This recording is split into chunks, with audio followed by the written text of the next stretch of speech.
आदाब नाज़रीन, आप देख रहे हैं जी सलाम, आपसे मुखातिब हूं मैं शाहबाज, लेकर हाजिर इस वक्त हमारी खास पेशकश खाकी की मॉब लिंचिंग, बेटी मांगे इंसाफ। जी हां, बिहार के किशनगंज टाउन पुलिस स्टेशन के एसएचओ अश्विनी कुमार की बंगाल में भीड़ के हाथों हुए कत्ल पर सियासत अब शुरू हो चुकी है।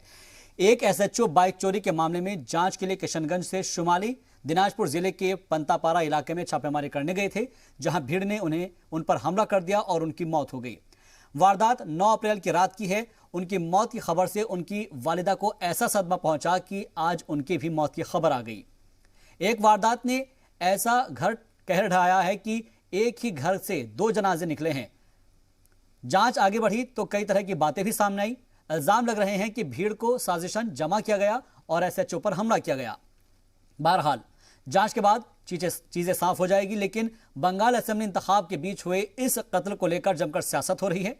जी सलाम की इस खास पेशकश में इसी मुद्दे पर चर्चा करेंगे कि किशनगंज एसएचओ अश्विनी कुमार पर सियासत तो हो रही है, लेकिन उन्हें इंसाफ कब मिलेगा।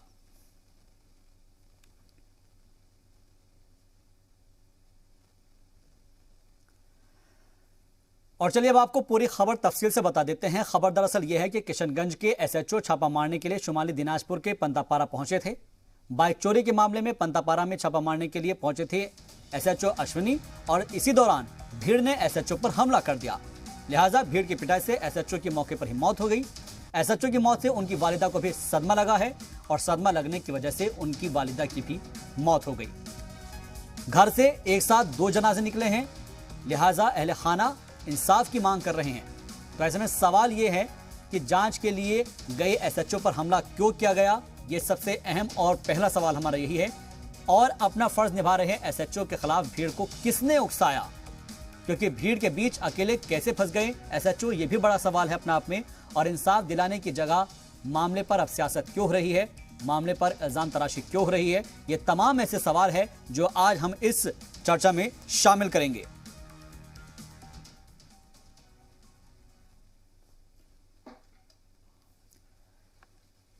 लेकिन इस मामले में तब बड़ा मोड़ आ गया जब मॉब लिंचिंग का शिकार हुए इंस्पेक्टर की बेटी ने जी मीडिया से बात करते हुए इस वारदात के बारे में संगीन सवाल उठा दिए।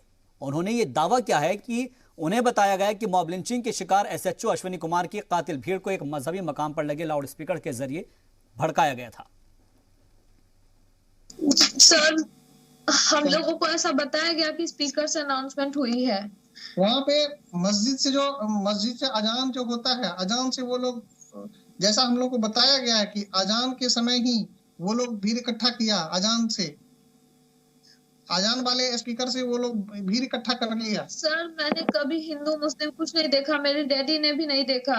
हिंदू मुस्लिम सिख ईसाई जो आए लोग शेड्यूल कास्ट, ये कास्ट वो कास्ट करते, मेरे डैडी ने सबको फैमिली बनाया और उनको लोगों ने मार दिया। इनके कई मुस्लिम मित्र अभी आए मिलने के लिए इनके घर पे। मुझे हिंदू मुस्लिम से मतलब नहीं है। लोग हो सकता है इस बात पे भी करे कि मुस्लिम हिंदू करके ये लोग करना चाहते हैं, लेकिन ऐसा नहीं है। जिन लोगों ने किया, चाहे वो हिंदू हो चाहे वो मुस्लिम हो, उसको सजा दीजिए, फांसी की सजा दीजिए। जिसने भीड़ इकट्ठा की, जिसका आप लोग नाम कह रहे हैं, वो इंसान और उसकी मां दोनों को फांसी होनी चाहिए। मेरे डैडी को इतनी बेरहमी से पीटा, नाक उनका फूल गया था, उससे खून निकल रहा था। सरकार मरने के बाद बर्फ में लाके रख देती है कि देखो डेड बॉडी को बर्फ में, और उसके बाद जब जिंदा थे वो तब नाइट पेट्रोलिंग, गर्मी सर्दी कुछ नहीं देखा। नाइट पेट्रोलिंग पे कभी नेपाल जाते थे मीटिंग, कभी सिलीगुड़ी। क्यों? किशनगंज में पोस्टिंग थी तो इधर उधर क्यों भेजते थे उनको? तो सवाल यही है कि जांच के लिए गए एसएचओ पर हमला क्यों किया गया, और यही बेटी अब इंसाफ मांग रही है। इस पर चर्चा के लिए हमारे साथ तमाम खास मेहमान जुड़ रहे हैं। उनका तारुफ पहले करा देते हैं। BJP leader R K Mishra ji हमारे साथ जुड़ रहे हैं, आपका बहुत बहुत इस्तकबाल है इस प्रोग्राम में। और साथ ही टीएमसी लीडर शुभम गांगुली जी हमारे साथ जुड़ रहे हैं, आपका भी बहुत बहुत खैर मकदम है। साथ ही जी मीडिया के रिपोर्टर भवानंद सिन्हा रॉय भी हमारे साथ जुड़ेंगे इस्लामगंज से। सबसे पहले मैं आपसे समझना चाहूँगा आरके मिश्रा जी, जिस तरीके के इल्जामात लग रहे हैं कि एसएचओ साहब वहाँ पर जाते हैं, वहाँ पर जाने के बाद एक लाउड स्पीकर से इस तरह के ऐलान किया गया कि यहाँ पर तमाम लोग पहुंचे हुए हैं, और या फिर क्या ऐलान किया गया, क्या आपको इस बारे में कोई नॉलेज है? क्योंकि जांच के लिए जब वो एसएचओ वहां पर पहुंचे तो उन पर हमला किया गया।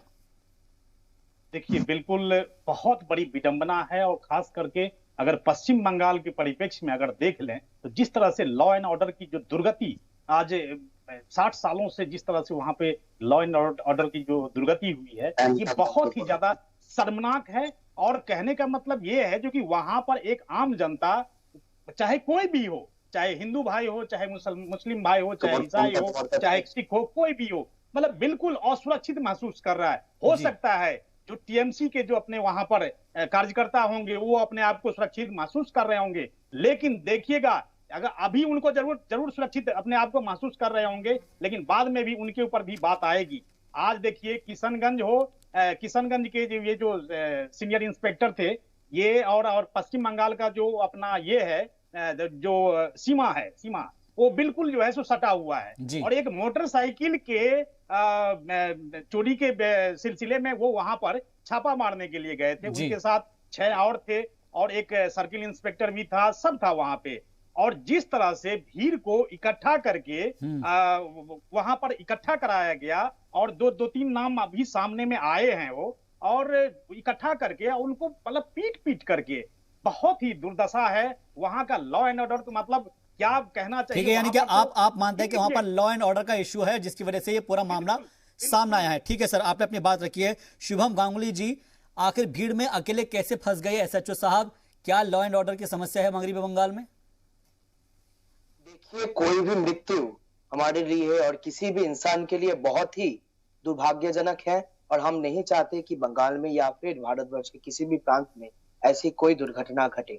लेकिन उस एसएचओ साहब के साथ जो 7 और पुलिस पर्सनल थे, वो लोग क्या कर रहे थे? उन लोगों को भी सस्पेंड किया गया है, और जो 3 लोग यहाँ पे अक्यूज्ड है उन लोगों को भी बंगाल पुलिस ने अरेस्ट किया है। तो ऐसी घटना बंगाल में घटना रियली हमारे लिए बहुत दुर्भाग्यजनक है। हम इसका निंदा करते हैं और हम बोलते हैं कि हाँ, ऐसी घटना नहीं होनी चाहिए और ऐसी घटना नहीं घटी। लेकिन भारतीय जनता पार्टी इसमें पॉलिटिक्स खोजेगी या इसमें कम्युनलिज्म खोजेगी, तो अपने वो एक बात है ना कि कीचड़ में अगर तुम पत्थर मारोगे तो कीचड़ तुम्हारे ऊपर ही लगेगा। भारतीय जनता पार्टी के मुंह पर ऐसी बातें नहीं शोभा देती। उनका योगी आदित्यनाथ, जिनका राज्य उत्तर प्रदेश इस समय महिलाओं के लिए arguably one of the most unsafe राज्य है, वो आकर बंगाल में कहते हैं कि महिलाओं का सुरक्षा चाहिए, जहां की एनसीआरबी का रिपोर्ट कहता है कि बंगाल की राजधानी कोलकाता महिलाओं के लिए सबसे सुरक्षित शहर है भारतवर्ष में। तो भारतीय जनता पार्टी अगर इस एक अनफॉर्चुनेट इंसिडेंट पर भी राजनीति करेगी तो इससे ज्यादा दुर्भाग्यजनक कुछ नहीं हो सकता। ठीक है, यही सवाल मैं समझना चाहूंगा आर.के. मिश्रा जी आपसे कि इंसाफ दिलाना हमारा मकसद होना चाहिए, इसके ऊपर सियासत नहीं होनी चाहिए। अगर किसी का कत्ल हुआ है, पहली बात तो ये लॉ एंड ऑर्डर का तो मसला है ही, लेकिन सवाल ये भी उठ रहा है कि आखिर इस कत्ल के ऊपर सियासत क्यों हो रही है?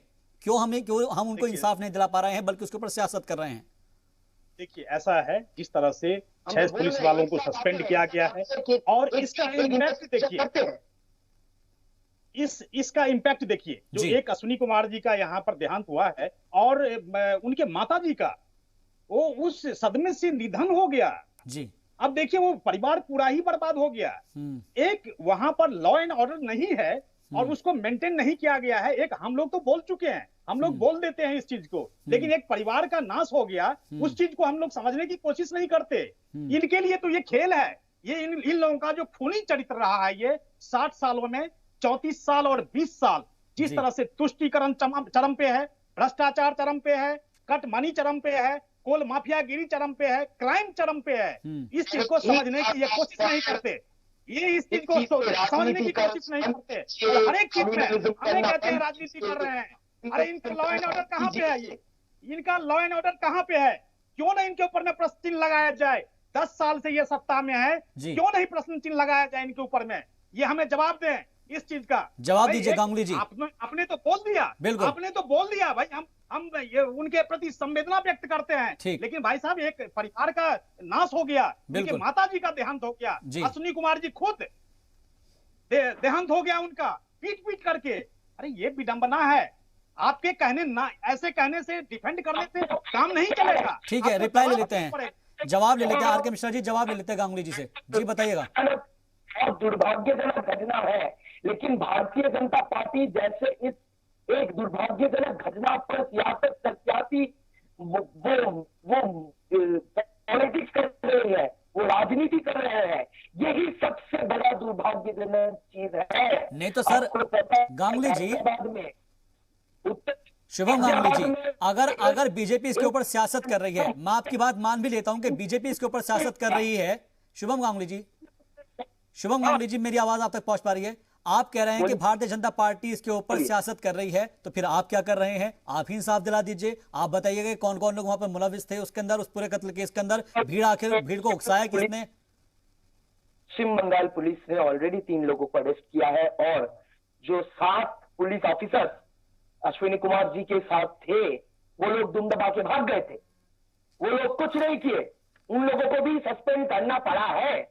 उन लोगों ने उनको कुछ भी प्रोटेक्शन नहीं दे पाया। This is the condition of police force of BJP rule state. एक बीजेपी शासित राज्य का पुलिस फोर्स का यही तो स्थिति है।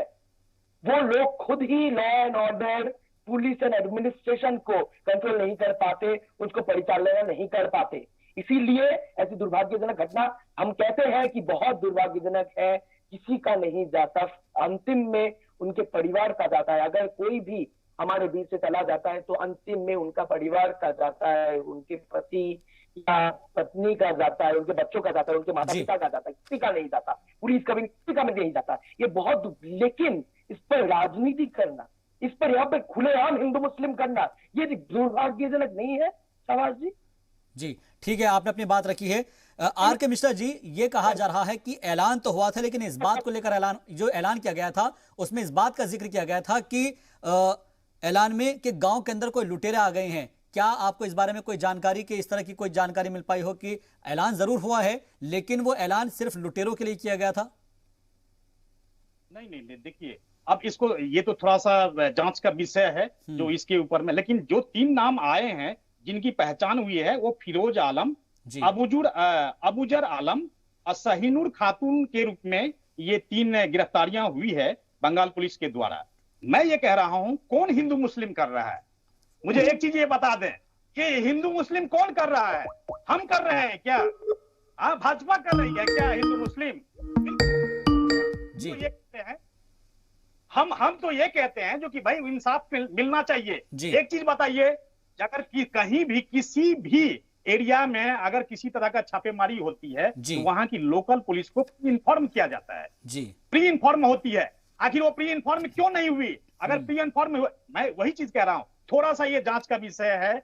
11 अप्रैल की ये घटना है और ये जांच का विषय है, थोड़ा सा इसको डेप्थ से थोड़ा समझना पड़ेगा। लेकिन जो भी है, लेकिन एक परिवार का नाश हो गया, उनके माताजी का निधन हो गया, एक बच्ची अनाथ हो गई, तो कहने का मतलब ये है, चाहे अश्विनी कुमार हो, चाहे कोई अबरोज आलम हो, चाहे कोई भी हो, हिंदू मुस्लिम करने वाले, ये तुष्टीकरण करने वाली जो राजनीति है, ये टीएमसी कर रही है, भाजपा नहीं कर रही है।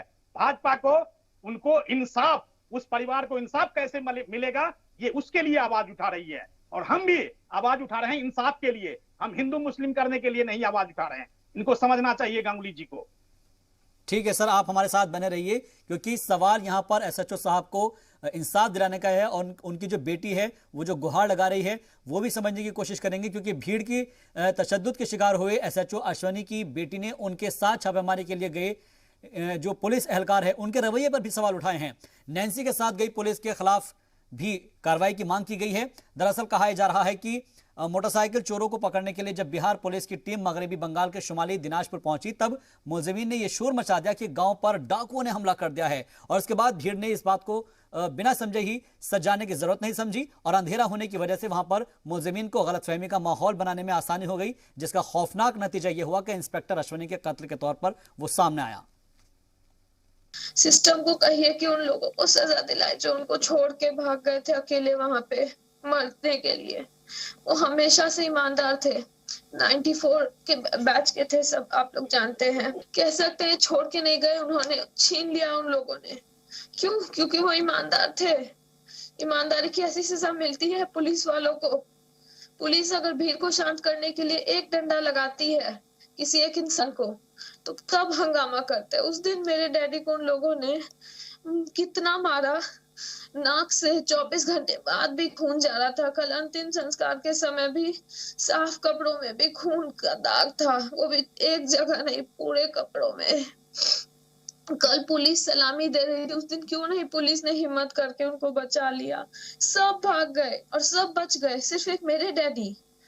कोई कैसे इतना बेवकूफ हो सकता है जिसके पास बंदूक नहीं और वो कह देगा तुम लोग जाओ, मैं अकेला लड़ लूंगा यहाँ पे। उनके पास कोई अजीब शक्ति थोड़ी थी। सबने उनको छोड़ दिया वहां पे मरने के लिए छोड़ दिया उनको। वो किसी को नहीं उन्होंने कहा होगा जाने के लिए। अब तो वो हमारे बीच है नहीं कि उनसे बात हो, पूछे क्या कहा क्या नहीं। तो इस बच्चे के दर्द को समझिए, इस बच्चे की पीड़ा को समझिए और महसूस कीजिए कि उस बच्चे के दिल पर क्या गुजर रही होगी, कि उसके वालिद के साथ कैसा सलूक किया गया है। लेकिन हमारे सियासतदान हैं कि इस पर सियासत करने से बाज नहीं आते हैं। तमाम खवास मेहमान हमारे साथ जुड़े हुए हैं। आर.के. मिश्रा जी, इस बच्ची के दर्द को समझिए, इस बच्ची की पीड़ा को समझिए और महसूस कीजिए। जो ये कह रही है कि मेरे वालिद को, मेरे पापा को अकेला छोड़ दिया गया, उन तमाम पुलिस एहलकारों पर भी सवाल उठ रहे हैं जो कि उनको अकेला तनहा छोड़कर चले गए और जो तमाम भीड़ है उन्होंने इनके ऊपर अटैक कर दिया। निश्चित तौर पर जिस तरह से उनके साथ जो साथी पुलिस थे इनको छोड़ करके चले गए और एक अकेला ये वहां पर फंस गए उस भीड़ के अंदर में, और इनको मतलब इतना मारा गया जो कि लास्ट में जाकर के जब वहां से उठा करके इनको ले जाया गया अस्पताल में, तो वहां पर डॉक्टरों ने इनको मृत घोषित कर दिया। अब देखिए पश्चिम बंगाल के जो हमारे पुलिस महानिदेशक हैं नीरज नयन जी और बिहार के जो निदेशक हैं एस.के. सिंघल जी, उन्होंने दोनों ने इस चीज को, घटना को संज्ञान में लिया है और पूरी तरह से परिवार के साथ खड़े हैं। देखिए भाजपा हो चाहे कोई भी पार्टी हो, इस तरह की घटनाओं को कोई डिफेंड करता है, लॉ एंड ऑर्डर को कोई ताक पर रख करके किसी तरह की घटना को अगर डिफेंड करता है तो उसको सबसे बड़ा, मैं वो कहता हूं, इससे बड़ा कोई ज्यादा ये नहीं हो सकता जो मतलब किसी भी घटना को इस तरह से डिफेंड करने की बात है। जहां तक बात है लॉ एंड ऑर्डर की, निश्चित तौर पर राज्य सरकार का काम है ये, और वहां पर अगर जब इस तरह की घटना घट गई और उसके बाद जो 6 पुलिसकर्मी वहां से निकल गए, उस भीड़ को देख करके उसको भी नहीं निकलना चाहिए। एक अगर जिम्मेदार पुलिस का अगर ये कर्तव्य अगर देखें तो उनको नहीं निकलना चाहिए था। उस भीड़ के साथ उनको वहीं पर वो इंस्पेक्टर के साथ खड़े रहते। 1994 बैच के ये ऑफिसर थे और ये बड़े ही तेज तर्रार थे। 1 साल पहले ही इनका पदस्थापित हुआ था किशनगंज थाने में,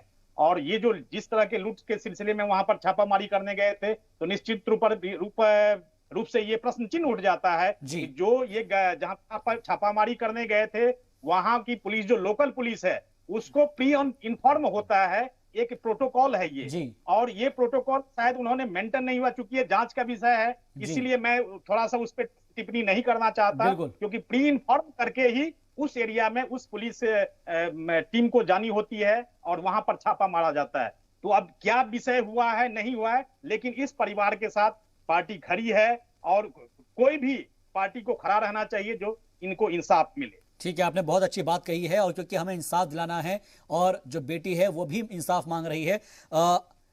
शुभम गांगुली जी, आपसे भी मैं समझना चाहूंगा कि आपकी पार्टी की जानिब से क्या कुछ कदम उठाए जा रहे हैं इंसाफ दिलाने के लिए। देखिए, मैंने बोल दिया है कि मैंने ऑलरेडी बोला है कि वेस्ट बंगाल पुलिस ने इसी समय के अंदर 3 लोगों को अरेस्ट किया है, जिनके नाम आर.के. मिश्रा जी, मेरे बीजेपी के प्रवक्ता सर ने कहा है, और बंगाल पुलिस और जो भी अदर पुलिस फोर्सेस है वो एक साथ मिलकर काम करेगी कि अश्विनी कुमार जी के परिवार को न्याय मिले और उनकी आत्मा को शांति मिले और उनके जो कातिल है वो नहीं छूटे। हमारा पूरा विश्वास बंगाल पुलिस के साथ है, बंगाल एडमिनिस्ट्रेशन के साथ है, बंगाल सरकार के साथ है।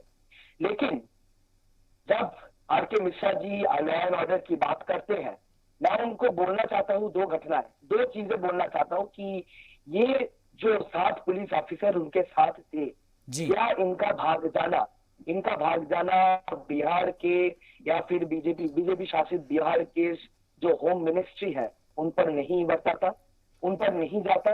कि इनका वो इंक्वायरी करे इन 7 लोगों पर। बिल्कुल इंक्वायरी होनी चाहिए। ठीक है सर, मैं आपके पास आऊंगा। आपने बहुत सही बात कही है कि इंक्वायरी होनी चाहिए और जांच में जो भी दोषी पाया जाए उनके ऊपर कार्रवाई की जाए। भवानंद सिन्हा रॉय हमारे साथ जुड़ चुके हैं, हमारे रिपोर्टर हैं, उनसे ग्राउंड जीरो की रिपोर्ट जानते हैं। भवानंद, सबसे पहले आपसे जानना चाहेंगे कि ये कहा जा रहा है कि मस्जिद से ऐलान तो हुआ है लेकिन पुलिस को लेकर नहीं बल्कि ये ऐलान किया गया था कि गाँव में लुटेरे आ गए हैं, इस बात में कितनी सच्चाई है?